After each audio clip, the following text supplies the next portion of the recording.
ဒါမှတဲ့ကျန်းကိုဖွင့်လိုက်တဲ့အခါပထမဆုံးစတွေ့ရတဲ့အခန်းအမှန်တိုင်းပြောရရင်လူတော်များများကြော်ဖတ်တတ်ကြတဲ့အခန်းတစ်ခုရှိတယ်။ဟုတ်တယ်အဲ့ဒီနာမည်တွေအများကြီးနဲ့မျိုးရိုးစင်စက်စည်ရင်ကြီးကိုပြောတာ။ဒါပေမဲ့လေအဲ့ဒီစည်ရင်က6တွေးတဲ့သမိုင်းမတန်းတစ်ခုထက်အများကြီးပိုပါတယ်။အထဲမှာဝတ်ထားတဲ့တဲလွန်းစတွေမျိုးဝက်ချယ်တွေရှိနေတယ်။ကဲဒီတော့အဲ့ဒီဝက်ဖဲတွေကိုအတူတူလမ်းကြည့်ကြရအောင်အမှန်တိုင်းဝန်ခံရရင်လေစာတိုးဖတ်လို့နာမည်အရှိ QC ဟာတဲ့စာမျက်နှာမျိုးကိုရောက်သွားရင်ဘယ်လိုလုပ်ကြလဲကြော်ဖတ်လိုက်တာပဲမို့လားအထူးသဖြင့်မျိုးရိုးစင်းဆက်ဆိုရင်တော့ပိုတော်ဆိုးပဲလေဘသူကဘသူဖေသူ့သားကဘသူဆိုပြီးတော့လေဒါကတော်တော်လေးပြင်းစရာကောင်းတယ်လို့ထင်တတ်ကြတာတဘာဝပါပဲဒါပေမဲ့ပေါ့မတဲခွင့်ကြအခန်းကြီး1မှာပါရဲ့အဲ့ဒီနာမစင်ကတော့လုံးဝကိုမတူအဲ့ဒါကချိုဖတ်ပစ်လိုက်ဖို့မဟုတ်တကယ်တော့အဲ့ဒီစင်ဟာဇလန်တစ်ခုလုံးရဲ့အုံမြစ်အရေးကြီးဆုံးအစိပ်ပိုင်းတစ်ခုဖြစ်နေတာဘာကြောင့်လဲအဲ့ထဲမှာဇလန်တစ်ခုလုံးရဲ့အဓိကတော့ချက်တွေဟောချလို့ပဲကဲပထမဆုံးတက်လွန်စာကိုကြည့်ရအဲ့ဒါကဖယင်တစ်ပါးနဲ့ချိတ်ဆက်မှုပဲဒီမျိုးရိုးဆင်းဆက်ရဲ့အဓိကရွေးချက်ကပါလဲဆိုတော့ယေရှုဟာဘယ်သူလဲဆိုတာကိုအခိုင်အမာသက်သေပြဖို့ပဲအထူးသဖြင့်အဲ့ဒီခေတ်ကဂျူးလူမျိုးတွေအတွက်ပေါ့ဆိုလိုတာကမတင်းဟာသူ့ရဲ့စာဖတ်ပရိသတ်ဖြစ်တဲ့ဂျူးလူမျိုးတွေကိုဟေးကြည်စံခမရတို့ရာစုနှစ်ပေါင်းများစွာစောင့်မျှော်နေခဲ့တဲ့မေရှိယာအဲ့ဒီပရောဖက်ကျူချက်တွေကပုဂ္ဂိုလ်ဟာဒီယေရှုပဲဆိုတာကိုတက်တည်ပြချင်နေတာဒီမျိုးရိုးစရင်ကအဲ့ဒီအချက်ကိုခိုင်ခိုင်မာမာတိဆောက်ပေးတယ်သူဟာကတိပေးထားတဲ့တာဝန်မျိုးကစင်တက်လာသူအစ်စ်မှန်ပါလို့ချင်ငါလိုက်တာပဲဒီမျိုးဆက်လင်းစင်တဲ့ဆက်ဆိုတာကဓမ္မအောင်ကျမ်းနဲ့ဓမ္မတဲ့ကျမ်းကိုဆက်သွယ်ပေးတဲ့တရားကြီးတစ်ခုလိုပဲတွေးကြည့်လေအစကအာဗြဟံကိုပေးခဲ့တဲ့ဂတိတော်ပြီးတော့ဒါဝိဒ်မင်းကြီးကိုပေးခဲ့တဲ့နိုင်ငံတော်ဆိုင်ရာဂတိတော်အဲ့ဒီဂတိတော်ဒီအားလုံးဟာဒီမျိုးရိုးစင်ဆက်တခြားစီးဆင်းလာပြီးနောက်ဆုံးမှာတော့ယေရှုစီမှာအထုအထိကိုရောက်သွားတယ်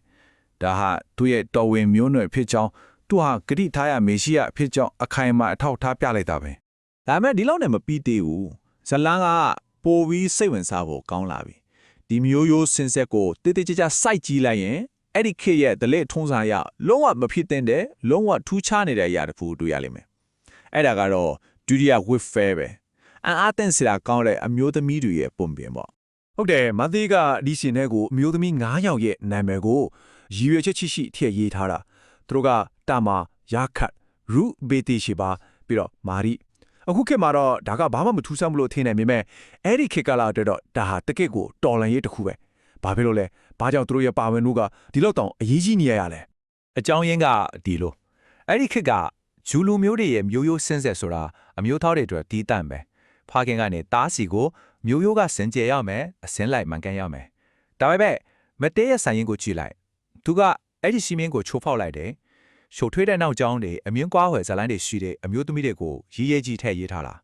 အမျိုးသားတဲ့ဂုံတက်ခါကိုပဲရှီတန်းတင်တဲ့လူဖွဲ့စည်းမှာဒီလိုလက်ရက်မျိုးကတကယ်ကိုအောင်အော့ဆရာတော်တော်လေးကိုရေးတင်တဲ့လူရက်ပဲအဲ့တော့ဒီမျိုးသမီးတွေကိုဘာလို့ထည့်ရတာလဲဒီနေရာမှာမတင်းကကြီးမားတဲ့အချက်တစ်ချက်ကိုမီးမောင်းထိုးပြနေတာအဲ့ဒါကတော့ဖျားသခင်ရဲ့ဂျေဇုတော်ဟာလူတွေသတ်မှတ်ထားတဲ့စီးပေါင်းတွေထဲမှာအလုံးမလုံးဘူးဆိုတာပဲ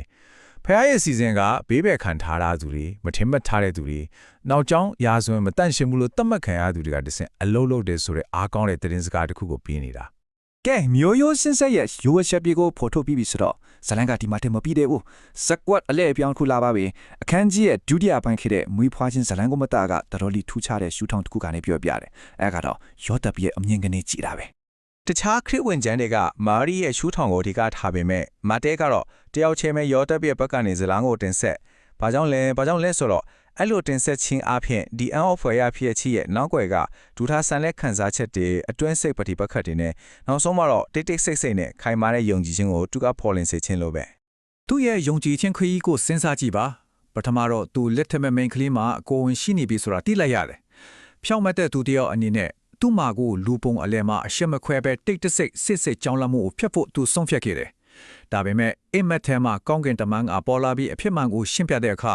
သူ့မှာရွေးချယ်စရာတစ်ခုပဲရှိတော့တယ်။ကြောက်ရွံ့မှုကိုဘေးဖယ်ပြီးနားခံခြင်းနဲ့ယုံကြည်ခြင်းကိုရွေးချယ်ဖို့သူအဲ့ဒီလမ်းကိုပဲရွေးချယ်ခဲ့တယ်။ကဲ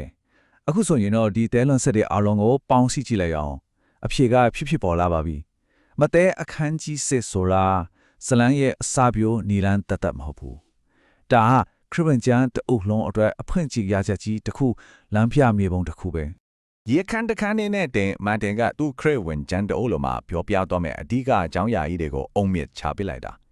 ပထမတစ်ခုကဖြစ်စည်းခြင်းယေရှုဟာစောင့်မျှော်နေတဲ့မေရှိယဖြစ်တယ်ဆိုတာဒုတိယကအလုံးပါဝင်ခြင်းဖခင်ရဲ့အစီအစဉ်ကလူဒန်းစာနောက်ကျောင်းရက်ဆိုရင်မခွဲခြားဘူးဆိုတာပြီးတော့ယုံကြည်ခြင်းမတေချာမရေရတဲ့အခြေအနေမှာနာခံမှုကဘလောက်အရေးကြီးလဲဆိုတာ